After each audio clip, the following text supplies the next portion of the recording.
Hey, what's up, everybody? BDF44 coming at you with another video. All right, so it's halftime of the Laker game.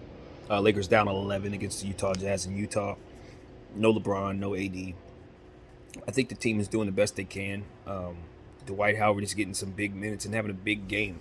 He had a corner three-point shot that really stood out, and I just think the Lakers are doing a great job of finding him, and he's doing a good job against Rudy Gobert. Um, and it's like I always say, this is probably our best matchup, maybe in the entire NBA for some reason. I don't know why.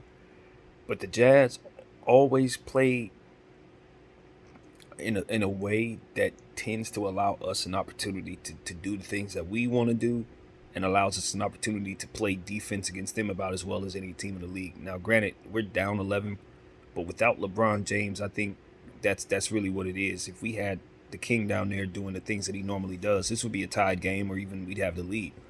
Um, we just match up well against them. The way that they have this half court offense and all that stuff, it plays straight into the style of play that we want to play a lot of times um, against this team. We can use guys like Westbrook and THT, Winnie and Gabriel to kind of like run it down their throats. And for whatever reason, they don't match energy with us.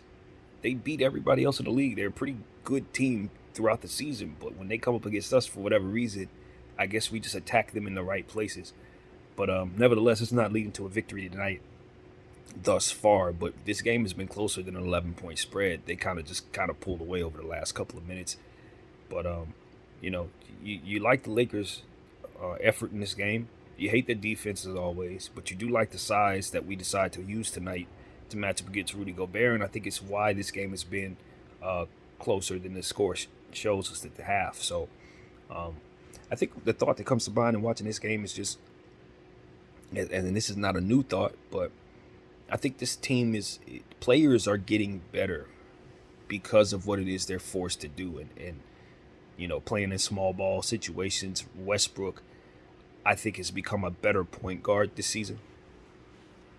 And that's kind of what came to mind watching this first half. Oh, and I want to give a shout out to Trevor Ariza, who's, to me, seems like he played his best half as a Lakers this go round. Of course, we know he won a championship with us and I think it was 09. But nevertheless, this has been, I think, his best half of basketball. He's played some pretty solid stuff. He's missing shots and stuff like that, but he's ultimately just in better shape, I think. And it's translating more so to me, it seems, on the defensive end. He's running the floor better, and so you just like seeing guys play well. So yeah, that's the thing. But what I wanted to say is I think Russell Westbrook is becoming better at playing in the half court. He's better at playing this rhythm and this pace, which is really awkward for him and really, really outside of himself. But what I'm seeing in this game is him managing those situations better. He's managing those moments that otherwise would be awkward turnovers, missed mid-range jump shots, situations where players are standing around waiting for him to move, waiting for him to do something, where the defense is like honing in on him. Throughout this season, he has turned those into turnovers, missed shots, bad decision making, missed time passes, and things of that nature. Tonight, I see him in those exact same circumstances making good decisions. In those exact same circumstances, taking shots that are in rhythm within that awkward rhythm, I guess you could say. He's finding a way to maneuver within the spaces that otherwise he couldn't.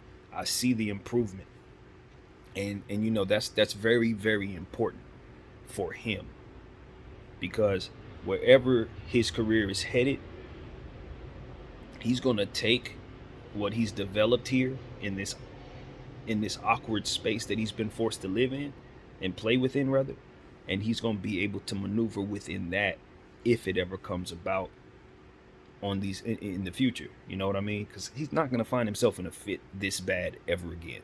No matter what, it's never gonna be this bad again. I don't think there's ever gonna be a situation where he's gonna be forced to be in these situations very often. He was never before. He was always in paces that flowed. He always had a big man that could kind of bail him out when he kind of make decisions like jumping and passing and things of that nature, leaving his feet without really any destination. I think this team, and being in this situation without a big man and this terrible fit, without shooters in certain situations. It's forced him to maneuver in ISO better, to be a better decision maker overall, to find rhythm in outside of his own. You know what I mean? To find ways of being effective in the half court. And with all the mistakes that he's made, with all of how long it's taken for him to improve, I'm telling you that I'm seeing that improvement tonight. I'm seeing it. And so I think as time goes on, this season is crap, it's over, whatever happens, happens. Next year, and the seasons going forward, when he finds himself on other situations, hopefully in winning situations, I think this season is going to be what makes him a better player in those situations. I think I am gonna say something. I think Russell Westbrook can find himself in an NBA championship situation someday down the road, like, just being a buyout candidate some year, you know what I mean, and going to the contender that year. And because of what he went through here, because of what I just described, he's gonna be better when he absolutely needs to be the most. Just remember I said that. I'm calling it now. And it's going to be because of what he was put through in LA this year. It's never going to be worse than this for Russell Westbrook. Never. And because he's such a well-conditioned athlete, I think obviously he's not going to be signing $100 million, $200 million contracts no more. He's going to be a buyout guy. And I think he's gotten better at the things he needed to get better at, or at least found out where to start practicing and what he needs to start practicing on. He's going to be a dangerous vet going forward. He is. He's going to be a dangerous vet because he still brings that energy. He still has it. Even if he's starting to fall off, he's still super hyper energetic. And you see the improvement. So I just wanted to say that. Hopefully it continues.